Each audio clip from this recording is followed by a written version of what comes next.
All right, everybody. We're here in our sales meeting now. We are shifting gears to our weekly sales meeting. Do we have Rick Picard available? Yes, he's here. Well, man, what'd you think of that group, huh? I just got the tail end of it. That sounded really good, man. We Yeah, got all kinds of success from those guys, huh? We just had the week with Gem Plumbing. We did a bunch of stuff with those guys, and I'm really proud to hear some of the results we had. We still have about it sounds like we have about 10 people on the line with us here, so not from around different parts of the country. It looks like some San Diego people and people around different places. So let's talk about now we're talking about in-home salespeople. This is our weekly Hour of Power sales meeting with in-home salespeople. And Rick, you're on the line still with us, and yes. You talk a little bit about some of the experiences we had this week, and also talk about.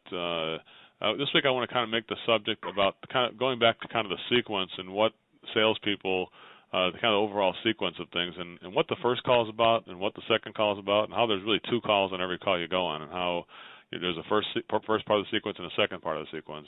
Rick, you understand that now, right?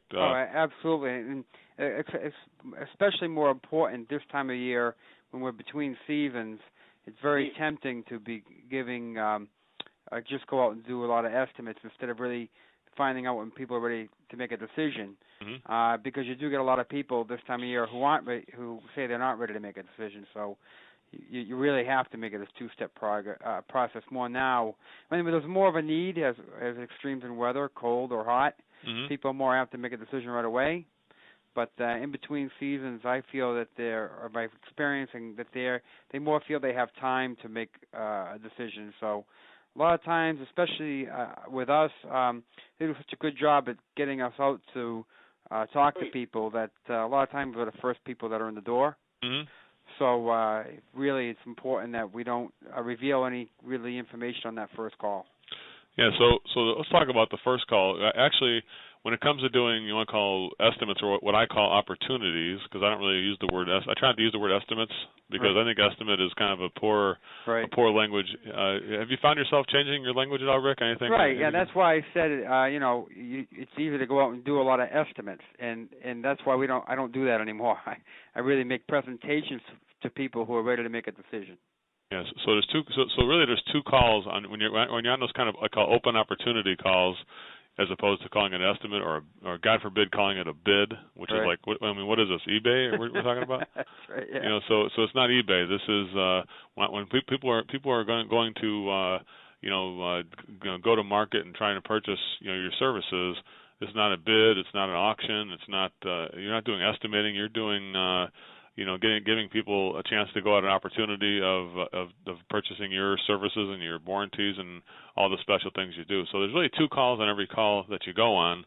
Now the first call is just about figuring out what's going on. Well, what kind of things in the first part of the call, or just the first, call it the first call. I call it. Even on the same call, there's two calls. There's the first call where to find out what the landscape is like. What kind of information are you trying to find out, Rick?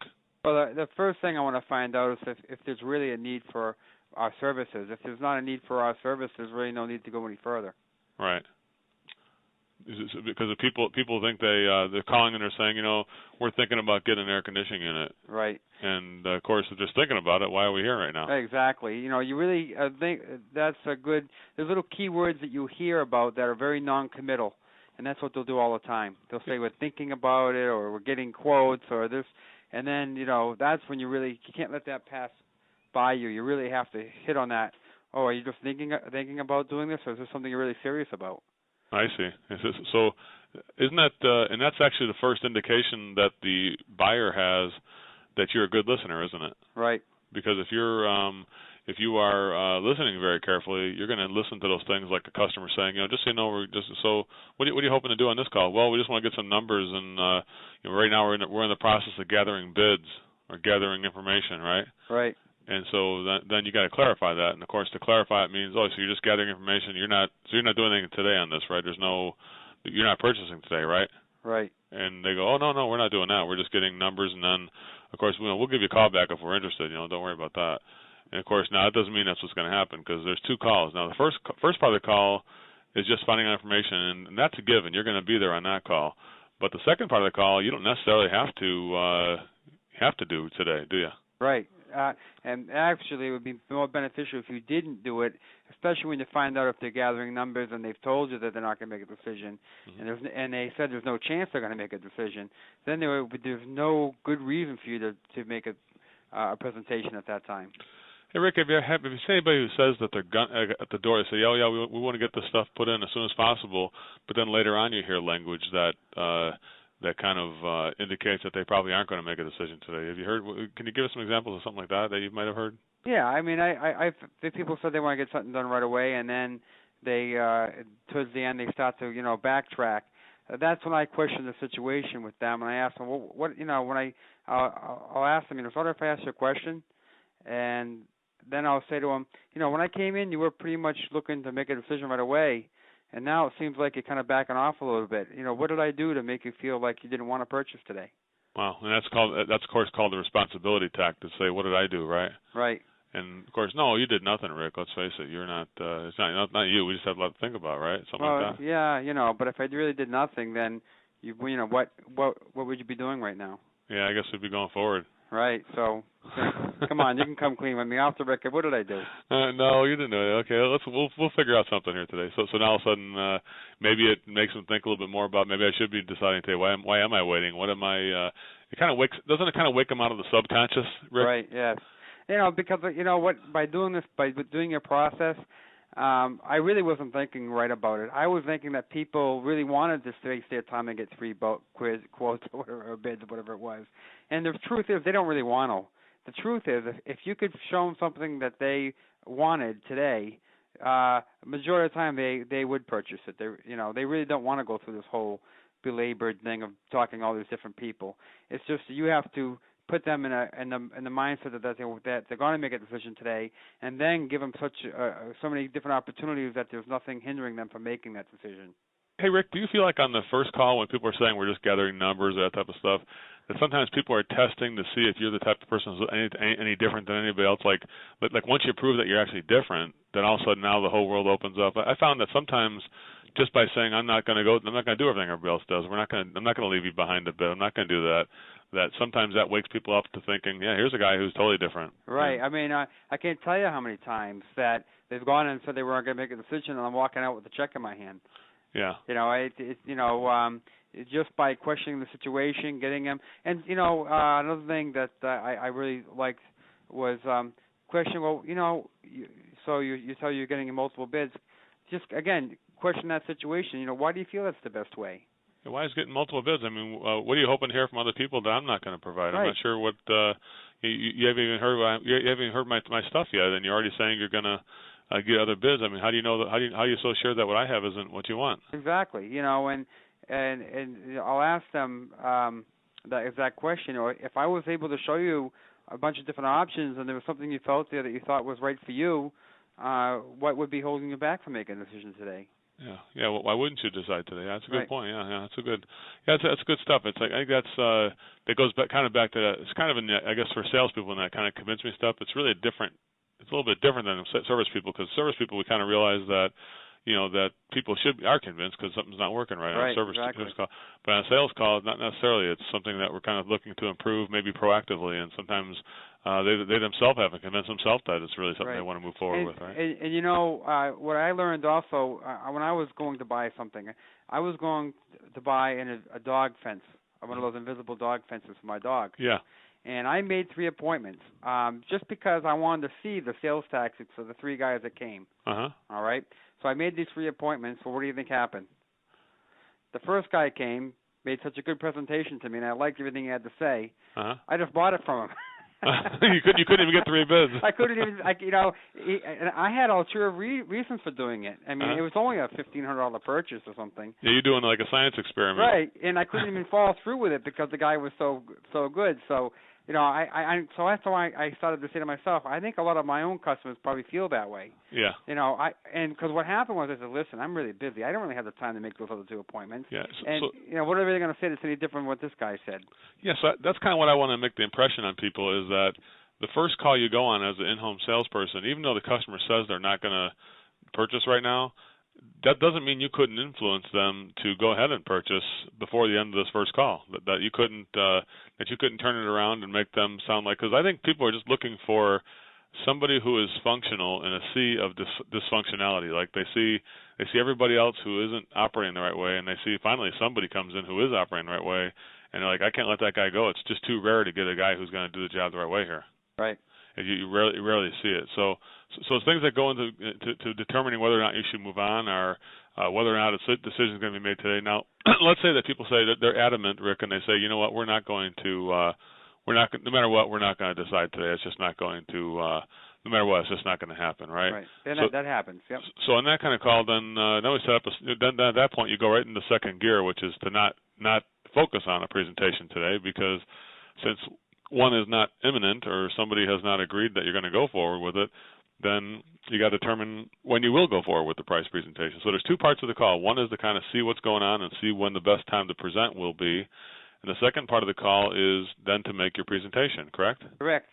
Now, what goes into the strategy about doing that? I mean, probably one of the fears that some people have is coming back a second time.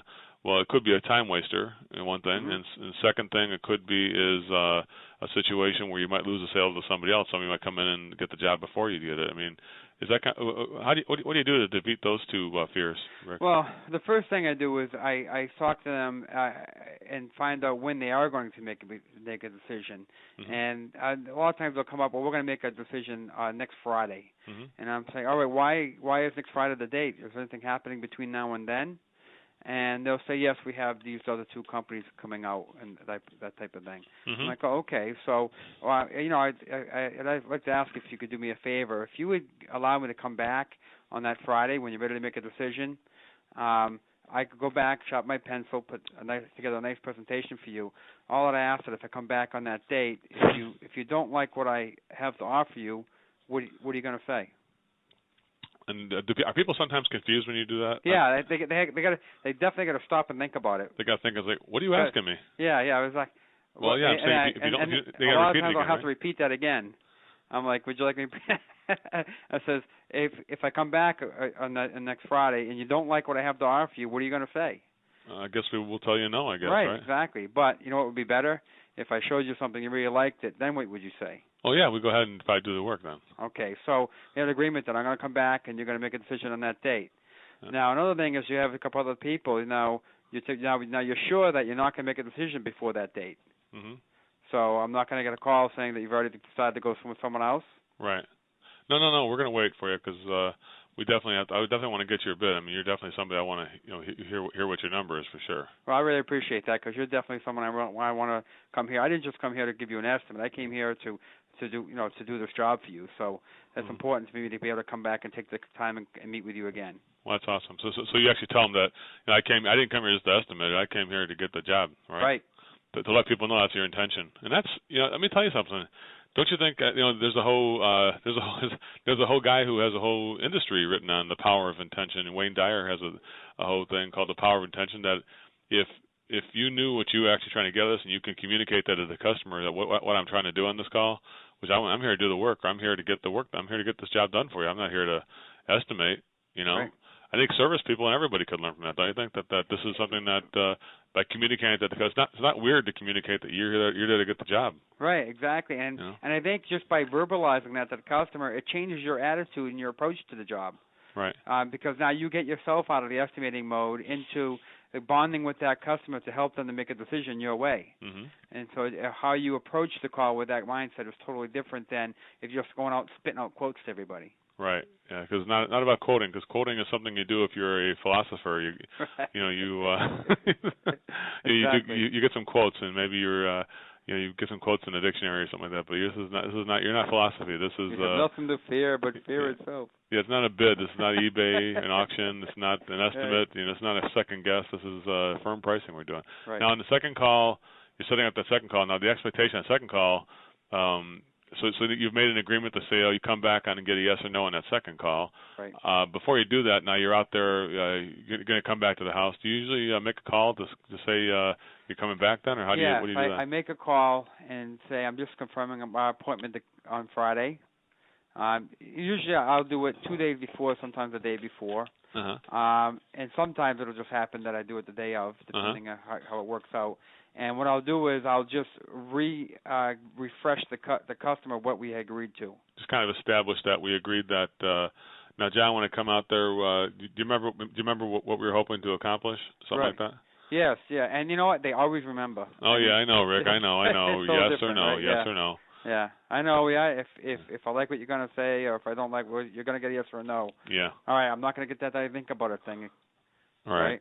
No. Now let's talk about so now you get to the door and let's say you haven't met the wife yet, because let's say it's the husband was on the call first or the wife was on the call first. Now you're going to meet the second spouse. You ever had that situation where you're on the call with the first person, now you're going to meet both people? Right.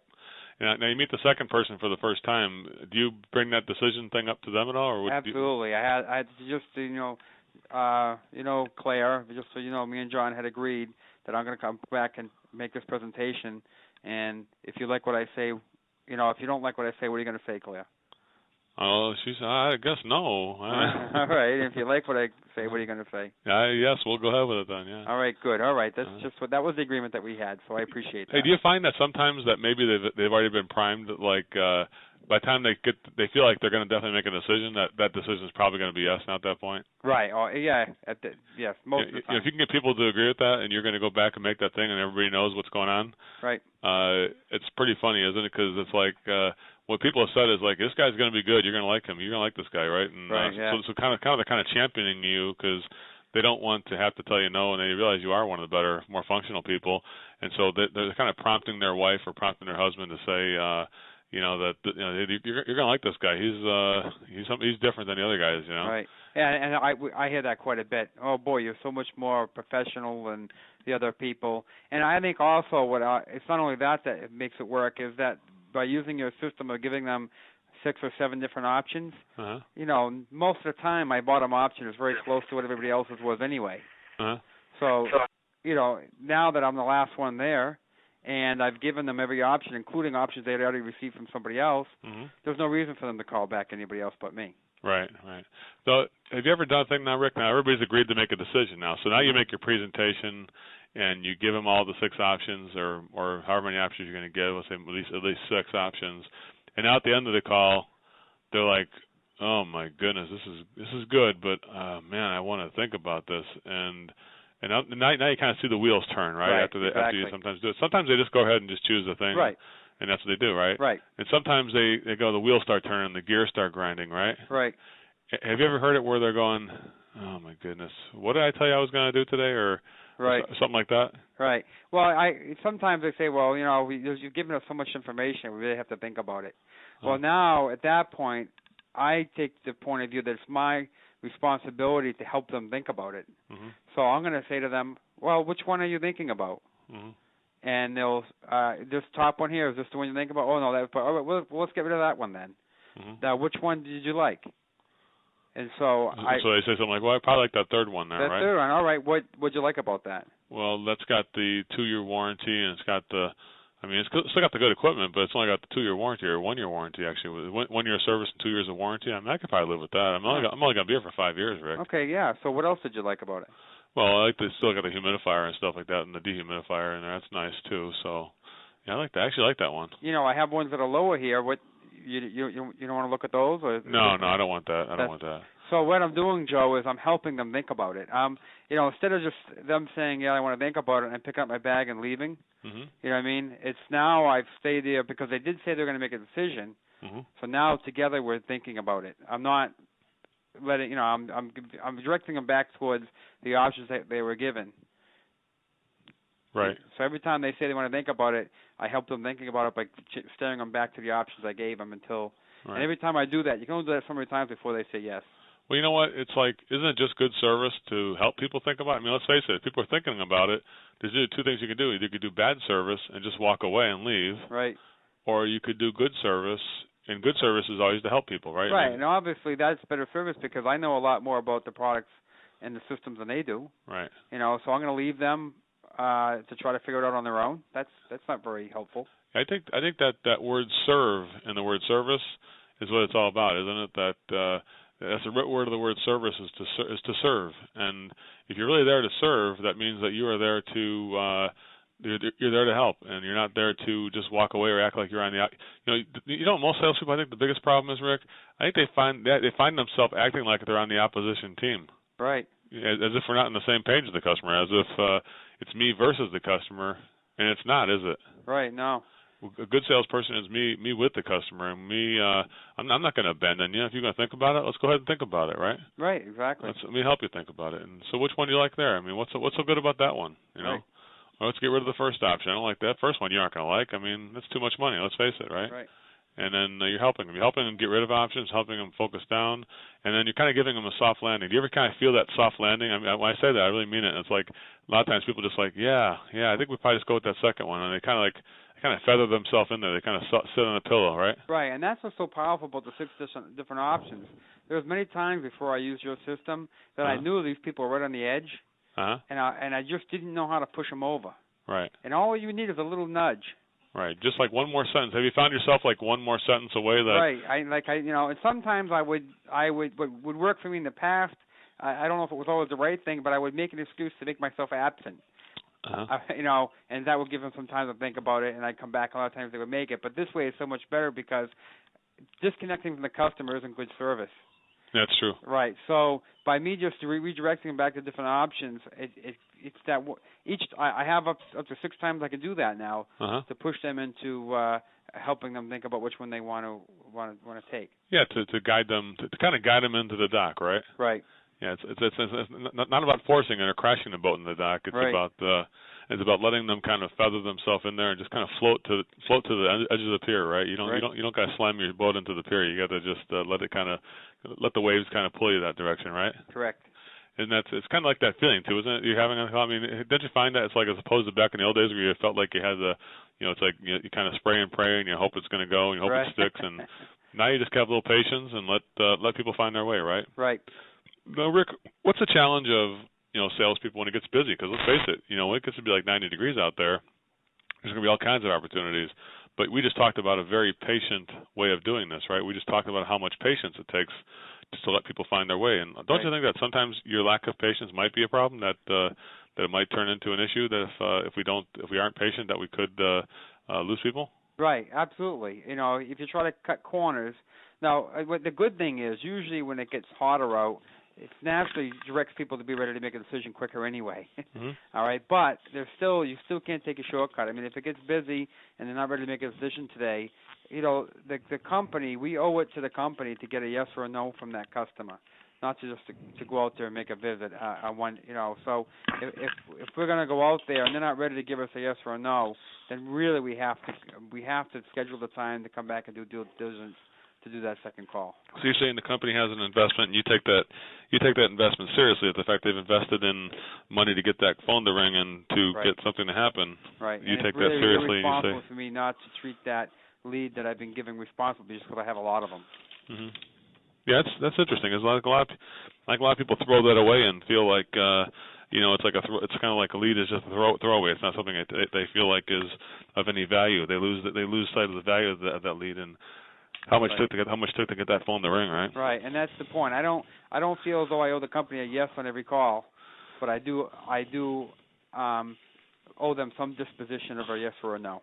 That is, I think that's forward thinking, because I think that's if everybody could just think about that and think about how, if you can start thinking about how I got to get a yes and start thinking about how I need to get instead of a yes, I need to get just the decision is really what I'm looking for. Right.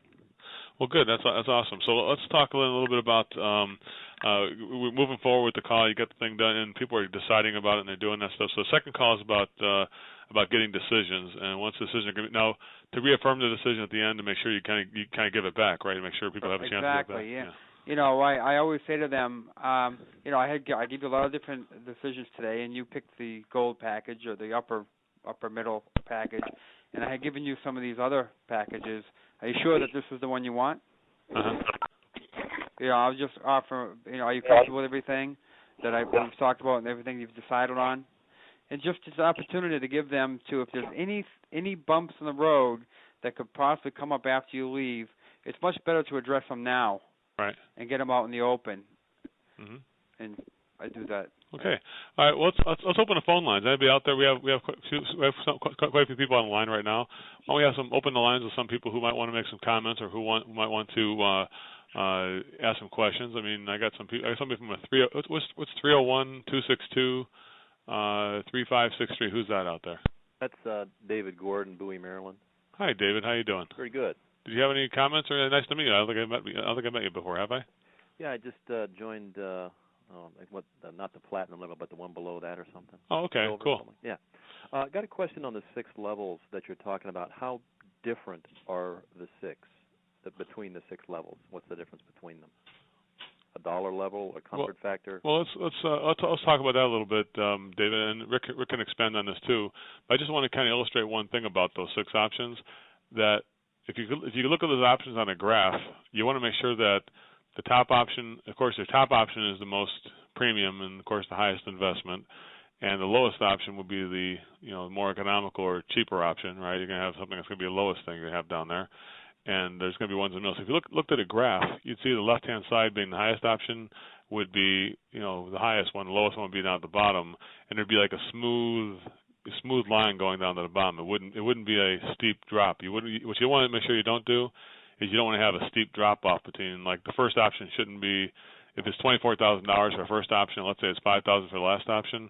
Right. You want to make sure that there's $24,000, let's say something like $19,000, something like 15 or 14.9. Then there's probably something like 11 or something like 8 or something like 6 and probably something like 4 or whatever. So basically you got something where it kind of smoothly declines with certain price points. Right. The reason for that is that it allows people to feel like they're looking at the whole catalog right now. Basically they are too. I mean, you're seeing the finest at the top, and you're seeing the most economical or the cheapest thing at the bottom, right? Right. Rick, what do you think about that? Yeah, that's exactly how it is. I mean, and really good thing about doing it that way is whenever you show them the highest option, everything you show them after that is better. So they or it's more of a hero. But from a price point, once you show them the first option, then every option after that, you become kind of a pricing hero. Right? The first one they're freaked out about because, oh my God, $20,000. Yeah. And then next one, it's only $15,000. I can see that. And then pretty soon that $7,000 option looks positively cheap at that point. Compared to just coming out with a $7,000 option. Right. That's a good question, David. I think that also the last option, Rick, don't you agree the last option should be somewhere close to where your competitor's highest option is? Right, exactly. I call it my economy option. And I say this is my economy option here, and I show them that, and I can see it in their eyes saying, oh yeah, that's what everybody else is pretty much offering me. Yeah. And so what that does also is it puts all your competition in the economy class. Okay. Calls them economical, yeah. Right, exactly. So now they're looking at you and all the other options you offered them as being a much better quality all the way through because you've offered them the other people were either scared to offer them or didn't think they deserved it. Right. The better equipment. So it's right. Does that answer your question there, David? Yeah, that makes sense. Yeah, thank you. Yeah, and the lowest option, what happens is people start looking at the low option, they're going, yeah, that's pretty much where everybody else is at. I had one guy who was in Oregon when I was working with him, and he said, the top option was like $15,000, the lowest option was like $4,000. He was like, it's $4,000. He goes, these prices are way higher than everybody else. I said, all the prices are higher? He goes, well, no, just the top ones, but the bottom one's about where everybody else is at. Right. And I'm like, yeah, okay. So what should we do? Right. And then he goes, yeah, let's go with the $13,000 job. Right. And so because nobody else is offering, so I want everybody to understand that what we're really doing when we have the top option or those options there, we're differentiating that nobody else is doing that option, right? Right. I will tell you something. I think I told you. I'm not sure I brought this up last week where we had our first 2 total immersion people going head to head on a call, and they both had $19,000 options for electrical panel. And the customer sensed that. They go, "Are you guys both trained from the same person?" And they go, "Yeah, I think we were, yeah." Yeah. And so it was funny. One guy, the guy who was a little bit higher, got the job, believe it or not, because the customer felt if I'm going to buy something for $18,900, I'll buy something for $19,500 instead. Right, that's probably better. Yeah. Oh my goodness. So anybody else out there? We got any comments? We got David. Thanks, David, for chiming in. I appreciate that. Sure. Anybody else we have out there? Anybody else? We have some guys from San Diego. Looks like who's out there from San Diego? They aren't going to talk, or they're talking, listening. They don't want to talk. They're shy. Anybody else out there? All right. Well, I think we're going to pretty much call it. I think it's only half an hour, but I think we're going to go ahead and call it, Rick. I don't know if there's anything, unless you have anything else you want to talk about right now. No, that's fine. I think we'll. I had kind of a long day today, so I think we're going to end it in about a half an hour and call it at about 30 minutes here. And unless anybody else got anything else they want to hear about right now, but I appreciate it then, Rick, and all the rest of you guys who joined in here. And go ahead and we're going to call it at this point. And right. thanks a lot for coming in. And we'll see you every next week. Next week we'll I'll announce a little earlier. I didn't announce it to the list this week. We still have about 15 people on here, but we'll go ahead and announce it to the list next week a little bit earlier and see if we can get more people on the thing. All right. Nice talking to you, Joe. All right. Have a good one, guys. Go ahead. Bye-bye. Bye.